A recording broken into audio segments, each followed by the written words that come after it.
ఓం నమో శ్రీ లక్ష్మీ వెంకటేశ్వరాయ శ్రీ మహాగణాధిపతే నమః.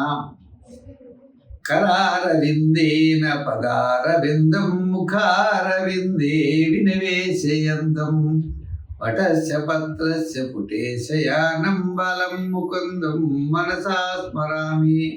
ప్రేక్షకులు నమస్కారాలు తెలియజేస్తూ మనం ఈ వారం రాశి ఫలాలు తెలుసుకుందాం.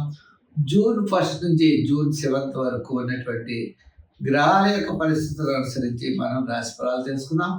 మనం ముఖ్యంగా ఈ వారం రాశి ఫలాలు తెలుసుకుందాం. వారు ఆచరించవలసిన ఏంటి అంటే రాశుల వారికి ఏ విధంగా ఉంటుంది, వారు సులభమైన పరిహారాల ద్వారా మనం కార్యజయాన్ని మనం ఎలా చేయగలుగుతాం అనేటువంటి విషయాన్ని మనం తప్పనిసరిగా తెలుసుకుందాం.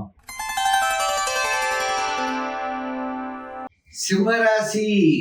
ఈ సింహరాశి వారికి ఈ వారం చాలా ప్రోత్సాహకరంగా ఉన్నది. చంద్రుడు జన్మ, ద్వితీయ, తృతీయ స్థానాల్లో సంచారం, చంద్ర సంచారం, మిగిలిన గ్రహాల యొక్క బలం కూడా. గురుడు జూపిటర్ లాభస్థానంలో ఉన్నాడు. కుటుంబార్థిక సంతానపరమైన వ్యవహారాలు చాలా ప్రోత్సాహకరంగా ఉంటాయి. బంధుమిత్రుల యొక్క సహాయ సహకారాలు లభిస్తాయి.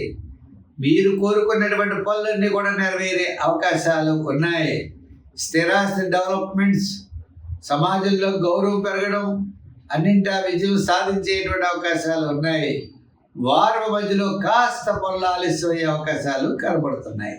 ఇంకా రాజకీయ పరంగా కాస్త గుర్తింపు ఉంటుంది. వృత్తుల పరంగా చూస్తే అష్టమ శని ప్రభావం వల్ల శ్రమ ఉంటుంది. ఆర్థిక ప్రోత్సాహం, ఆర్థిక డెవలప్మెంట్స్ ఖచ్చితంగా కనబడతాయి.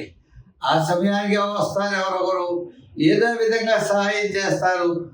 మన కార్యక్రమం కాస్త పూర్తి అవుతూ ఉంటుంది.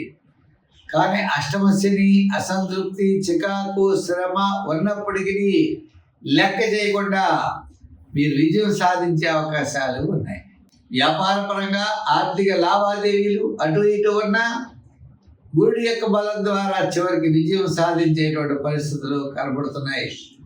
ఐటీ రంగం, షేర్స్, రియల్ ఎస్టేట్ వారికి కాస్త మెరుగైనటువంటి ఫలితాలు, గతం కంటే ఇప్పుడు అమ్మయ్య అనుకునేటువంటి పరిస్థితులు వస్తాయి.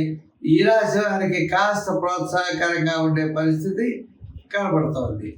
ఉద్యోగపరంగా, విద్యాపరంగా, వృత్తుల పరంగా డెవలప్మెంట్స్ కాస్త కనబడతాయి. వ్యాపారపరమైన ఆర్థిక లావాదేవీలు కూడా వార ప్రారంభం, వారాంతాల్లో యోగించే అవకాశాలు ఉన్నాయి. ఫైనాన్స్, జనరల్, కిరాణా, మెడికల్, లోహ, అదేవిధంగా రియల్ ఎస్టేట్, షేర్స్, ఐటీ రంగం వారికి కాస్త అనుకూలంగా ఉన్నది.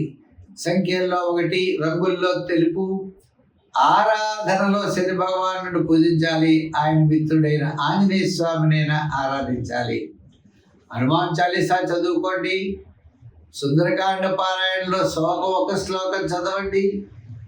ఈ విధంగా దైవ బలం, దైవారాధన ద్వారా ఈ వారం మరి కాస్త ముందుకు వెళ్ళేటువంటి అవకాశాలు కనబడుతున్నాయి.